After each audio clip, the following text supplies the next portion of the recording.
வணக்கம். நாம இன்னைக்கு ஒரு மிக ஆழமான விஷயத்தை பத்தி பேச போறோம். பௌத்தத்தோட மிக முக்கியமான தத்துவங்கள்ல ஒண்ணு நிலையாமை. பாலி மொழியில சொன்னா அனிச்சா. ஆமா. நம்ம நோக்கம் வந்துட்டு, இத ஒரு தத்துவமா மட்டும் பார்க்காம, நம்ம அன்றாட வாழ்க்கையோட எப்படி இது பொருந்துதுன்னு பார்க்கிறது தான். கரெக்ட். ஏன்னா எல்லாமே மாறுதுன்னு நமக்கு தெரியும். ஆனா அந்த மாற்றம் ஏன் சில சமயம் நமக்கு இவ்ளோ வலிய தருது? ம். ஒருவேள அந்த மாற்றத்த புரிஞ்சுக்கிறதுல தான் உண்மையான விடுதலை அடங்கி இருக்கா? இதத்தான் நாம இன்னைக்கு ஆழமா அலசப் போறோம். ஆமா. இந்த உரையாடல ஆரம்பிக்கும் போதே எனக்கு ஒரு கேள்வி வருது. காலையில பூக்குற பூ சாயங்காலம் வாடிடுது. ஒரு குழந்தை வளர்ந்து பெரிய ஆளாகுது. இதெல்லாம் நம்ம தினமும் பார்க்கிறோம். ஆனா நம்ம வாழ்க்கையில ஒரு சின்ன மாற்றம் நடந்தா கூட அதை ஏத்துக்கிறது மட்டும் ஏன் இவ்ளோ கஷ்டமா இருக்கும்? வாங்க இதுக்கான பதில தேடலாம். ங்கிறது சும்மா ஒரு கருத்து இல்ல. பௌத்த தத்துவப்படி இது பிரபஞ்சத்தோட 3 அடிப்படை உண்மைகள்ல ஒண்ணு. ஓ, அப்போ இது ஒரு தேர்வு இல்ல, இதுதான் விதி, அப்படிதானே? ஆமா. இதுதான் இருத்தலோட விதி. சரி, அப்போ இந்த நிலையாமைங்கிற இடத்துல இருந்தே ஆரம்பிப்போம். சிம்பிளா சொன்னா இந்த உலகத்துல எதுவுமே நிரந்தரம் இல்ல, எல்லாமே மாறிட்டு இருக்கும். இதுதான் அதோட அர்த்தம். அதுதான் ஆரம்ப புள்ளி. ஆனா அதோட ஆழம் நாம நினைக்கிறத விட அதிகம். பௌத்தத்தின்படி பிரபஞ்சத்தில் இருக்கிற ஒவ்வொரு பொருளும், ஒவ்வொரு நிகழ்வும், ஏன் நம்ம ஒவ்வொரு எண்ணமும் கூட 4 நிலைய கடந்து போகுது. முதல்ல தோற்றம், அதாவது உப்பாதா, ஒரு விஷயம் உருவாகிற தருணம். சரி. ரெண்டாவது இருப்பு, அதாவது திதி, அது உருவானதுக்கு அப்புறம் கொஞ்ச காலம் நீடிச்சிருக்கிற நிலை. புரியுது. மூணாவது சிதைவு, ஜரான்னு சொல்வாங்க. அது மெதுவா தேஞ்சு அழிய ஆரம்பிக்கிற நிலை. கடைசியா முடிவு, மரணா, அது முழுசா இல்லாம போற நிலை. இந்த 4ம் ஒரு சுழற்சி மாதிரி, தவிர்க்கவே முடியாத சுழற்சி. நீங்க சொல்லும்போது எனக்கு ஒரு அழகான சூரிய அஸ்தமனம் ஞாபகத்துக்கு வருது. வானத்துல திடீர்னு கலர்ஸ் தோன்றும், ஒரு உச்சத்தை அடையும். அதுதான் தோற்றம், இருப்பு. அப்புறம் மெதுவா நிறங்கள் மங்கி வெளிச்சம் குறைஞ்சு கடைசியா இருள் வந்துடும். அது சிதைவு, முடிவு. நாம ரசிக்கிற ஒரு நிமிஷத்துல கூட இந்த 4 நிலைகளும் இருக்கு. மிகச் சரியான உதாரணம். இது பொருள்களுக்கும் பொருந்தும்.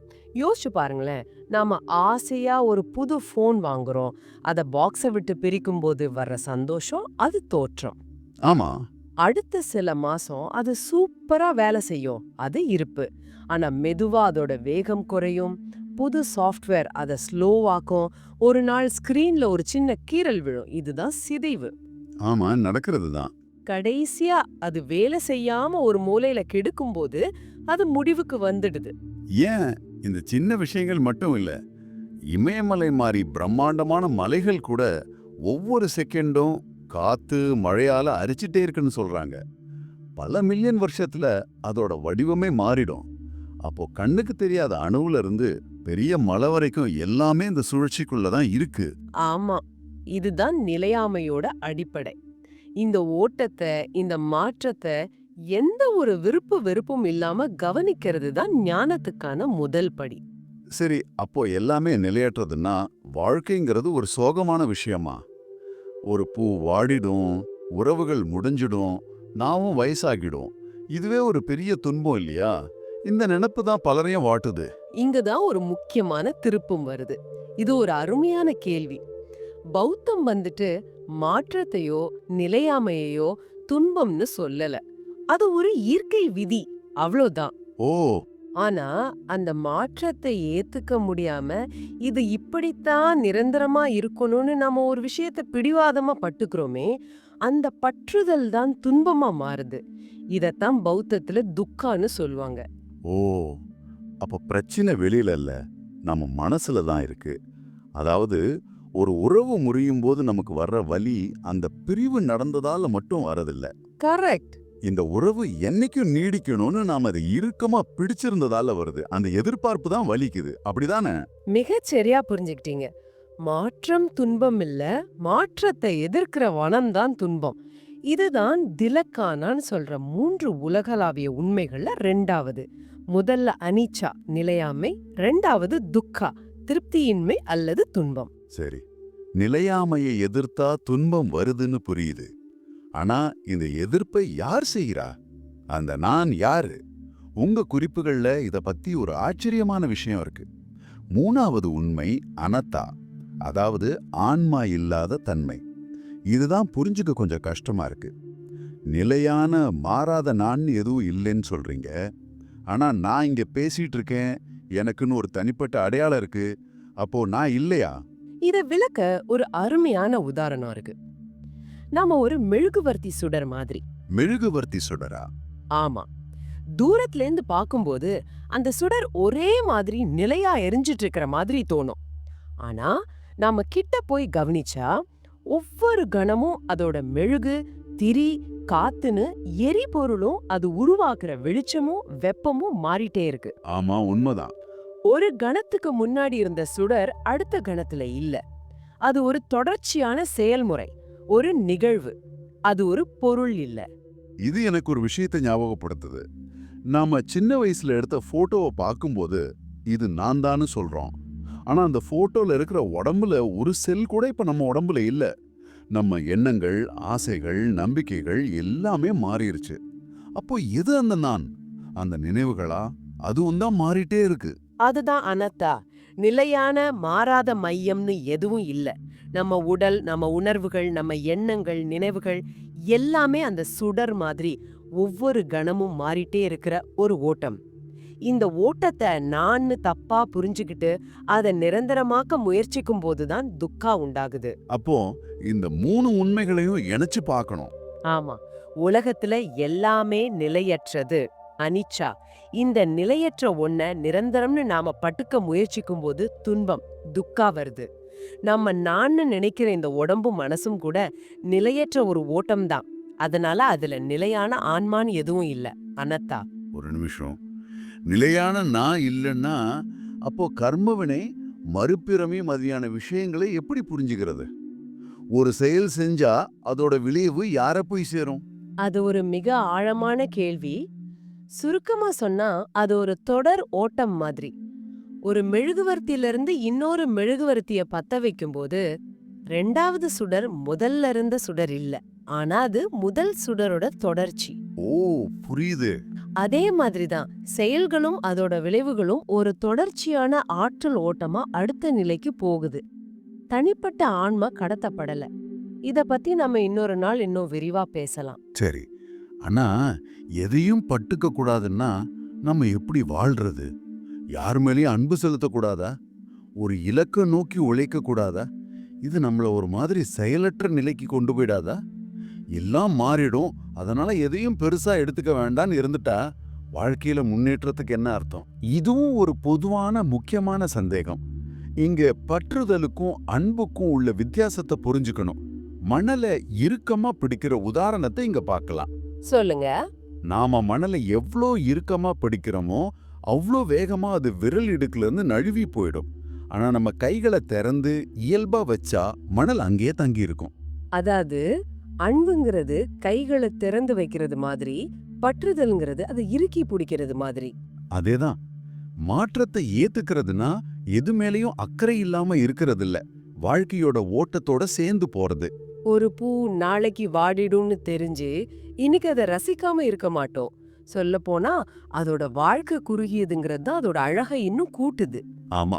ஒரு விஷயம் என்னைக்காவது ஒரு நாள் மறைஞ்சிடும்னு நமக்கு தெரியும் போது அது நம்ம கிட்ட இருக்கிற இந்த தருணத்தை நாம இன்னும் அதிகமா மதிக்க ஆரம்பிப்போம். விடுற ஒவ்வொரு கணத்தையும் இன்னும் ஆழமா முழுமையா ரசிக்க ஆரம்பிப்பேன். அது ஒரு விதமான நன்றி உணர்வை ஏற்படுத்துது. அதுதான் விடுதலையோட திறவுகோல். மாற்றத்தை ஒரு எதிரியா பார்க்காம வாழ்க்கையோட ஒரு பகுதியா பார்க்கும்போது பயமும் பற்றுதலும் நன்றி உணர்வாகவும் அன்பாகவும் மாறுது.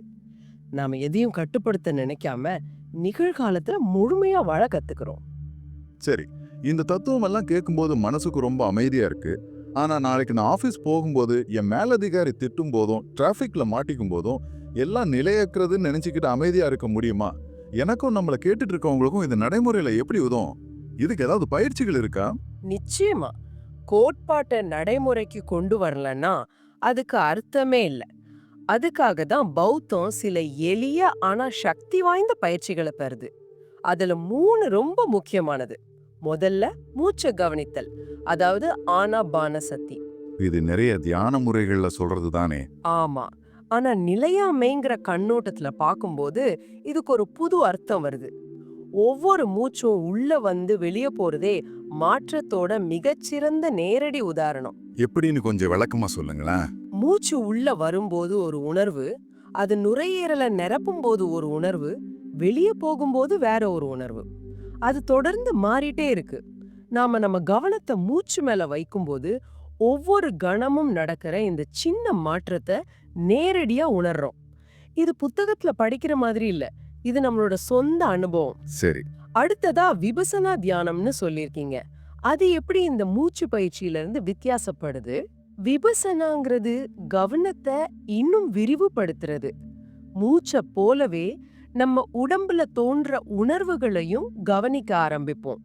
கால்ல வர ஒரு சின்ன வலி, கையில ஒரு அரிப்பு, இல்ல ஒரு சுகமான உணர்வு, இது எப்படி தானா தோன்றுது, கொஞ்ச நேரம் இருக்கு, அப்புறம் நாம ஒன்னும் செய்யாமலேயே மறைஞ்சு போகுதுன்னு நல்லது கெட்டதுன்னு தீர்ப்பு சொல்லாம ஒரு சாட்சி மாதிரி கவனிக்கிறது.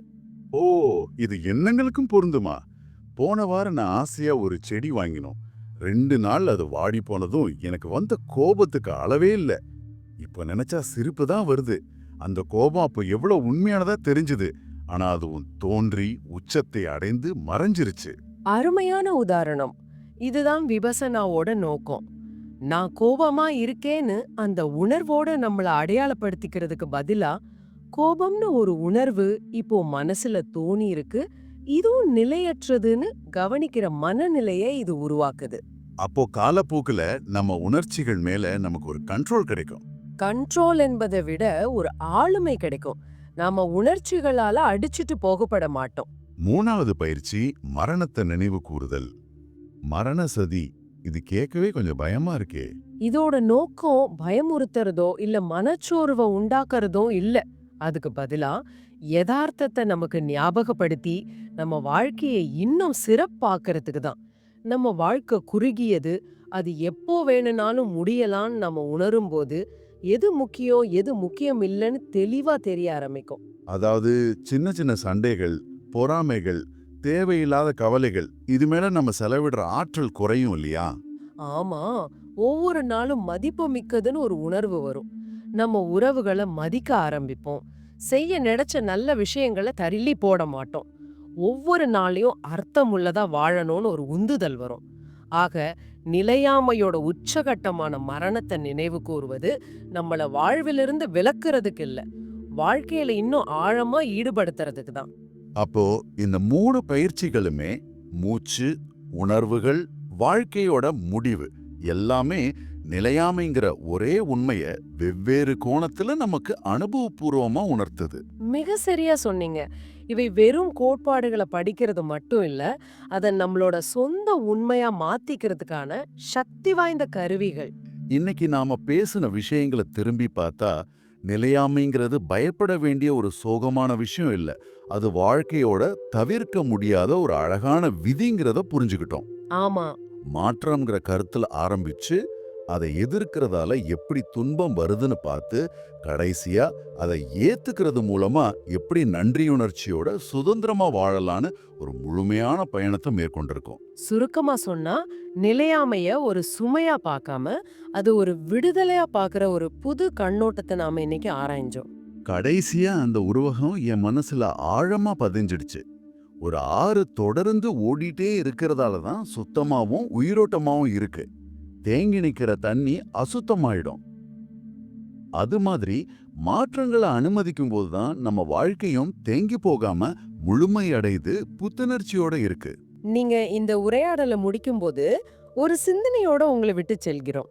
உங்க எண்ணங்கள், உங்க உணர்வுகள், உங்க உடல்னு நீங்க நான்னு அடையாளப்படுத்திக்கிற எல்லாமே தொடர்ந்து மாறிட்டே இருக்கிற ஒரு ஓட்டம்னா. ஆமா.